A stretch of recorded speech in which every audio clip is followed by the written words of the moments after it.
हे आहेत कोकणातून आणलेले इडलिंबू. हे पिकले आहेत, पण तरी मी ह्यांचं लोणचं करून बघणार आहे. लोणच्यासाठी हे मी 6 लिंब वापरते आणि सरबतासाठी पण मी थोडेसे ठेवलेत.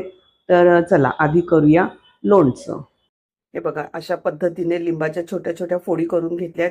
बिया काढलेल्या आहेत पूर्णपणे. आणि चिरण्याच्या आधी मी लिंब स्वच्छ धुतली होती आणि ती पुसून घेतली होती.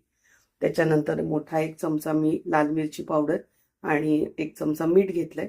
त्याच्यानंतर ही एवढी वाटीभर साधारण असं एवढं गूळ घेतलाय. कारण हे आपण सगळं मिक्स करून उकडवणार आहे, तर ते आळेल बऱ्यापैकी. त्यामुळे मीठ आणि तिखटाचा आपण अंदाज घेऊन करायचंय. आणि गूळ तर माझ्या मते एवढं चालणार आहे. मिक्स केल्यावर सुद्धा एकदा टेस्ट करणार आणि मग काय कमी जास्त वाटतंय तसं टाकणार. थोडंसं गूळ आणि मीठ मी अजून घातलंय, कारण माझ्याकडे जी लाल मिरची पावडर आहे ना, तर ती बऱ्यापैकी तिखटवाली आहे. त्यामुळे कलर किती छान दिसतोय ना. अर्थात हे इडलिंबू पिकलेलं आहे. यूट्यूबवर व्हिडिओ बघूनच हे लोणचं करते आणि त्याच्यात ते लिंबू पिकलेली नव्हती. पण ठीक आहे, म्हटलं थोडंच करून बघायचंय. तर हे झाकण लावायचं ह्याला व्यवस्थित असं आणि 7 ते 8 शिट्ट्या कुकरमध्ये करायच्या. हे बघा किती छान हे शिजलंय. कलरही छान, सुगंध पण छान येतोय. यूट्यूबवरचा व्हिडिओ बघूनच मी हे लोणचं करते. तर त्याच्यात साखर घालून जर लोणचं केलं तर तो पाक त्यांनी गाळून घेतलाय, म्हणजे लिंबाच्या फोडी वेगळ्या करून तो पाक त्यांनी परत छान शिजवून घेतलाय.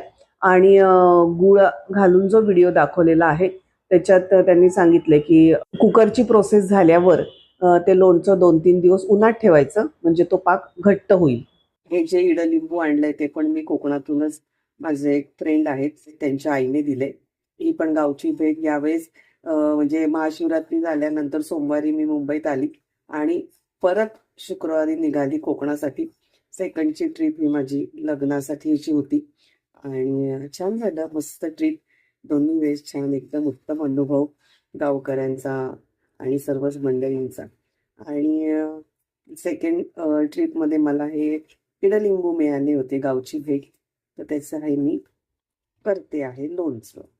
मग आजपेक्षा आता हे मला ना आटल्यासारखं वाटतंय पाणी. त्यामुळे मी आता हे गॅसवरून उतरवलं आहे आणि ह्या सगळ्या फोडी याच्यात टाकून ठेवते. बघू कसं काय होतंय ते. अर्थात चांगलं चवीला तर चांगलं लागेल. आणि मी फार जास्त नाही केलंय, परत मैत्रिणींना द्यायचंच आहे मला, तर ते संपेल लवकर. वाटलंच तर फ्रीजमध्ये पण ठेवतो. अशा प्रकारे हे इडलिंबूचं लोणचं झालेलं आहे आणि मस्त टेस्टी झालं.